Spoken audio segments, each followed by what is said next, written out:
জিভে জল আসার মতো আমের চাটনি একবার হলে অবশ্যই বানিয়ে নেবেন। প্রথমে আমগুলিকে ধুয়ে আমগুলিকে কেটে নিতে হবে, তারপর সে আমগুলিকে ছোটো ছোটো করে ভাগ করে নিতে হবে, তারপর ব্লেন্ডারের সাহায্যে আমের ঝুরি ঝুরি ভাগ করে নিতে হবে।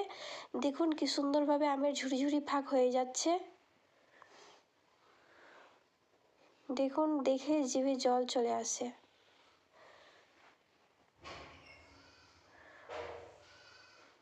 তারপর এই চাটনির মধ্যে যাবতীয় মশলাগুলিকে আমরা পরপর দিয়ে দেব। প্রথমে দিব ম্যাগি মশলা,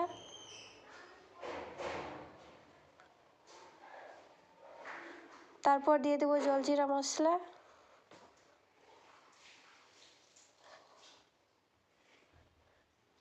এগুলি দেওয়ার পরে আমটা অনেকটাই মশলাদার হয়ে যায় এবং আমটাকে টক ঝাল মিষ্টি করার জন্য দিয়ে দেব কিছু পরিমাণ চিনি,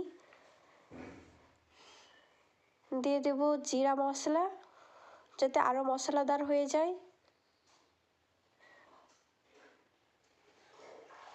এবার দিয়ে দেব পোড়ানো কিছু লঙ্কা, দিয়ে দেব কাঁচা লঙ্কা এবং আমের চাটনির মধ্যে সবচাইতে মূল্যবান সম্পদ সেটি হচ্ছে লবণ।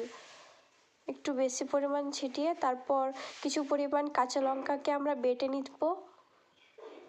বাটা হয়ে গেলে সেগুলি আমের চাটনির মধ্যে দিয়ে দিতে হবে। তারপর হাতের সাহায্যে সেগুলিকে মেখে নিব সুন্দরভাবে। আমাদের চ্যানেল যদি নতুন হয়ে থাকেন তাহলে অবশ্যই আমাদের চ্যানেলটিকে সাবস্ক্রাইব করবেন এবং আমাদের পাশে থাকবেন। এরকম নিত্য নতুন ভিডিও দেখতে আমাদের চ্যানেলটিকে প্লিজ লাইক করে দিন এবং ধন্যবাদ আমাদের ভিডিওটি দেখার জন্য। আমের সিজনে একবার হলেও এরকম আমের চাটনি করে দেখুন, খেতে অসম্ভব সুন্দর এবং আপনি যদি কারো কাছ থেকে খেতে চান তাহলে তাকেও শেয়ার করে দিন। ধন্যবাদ।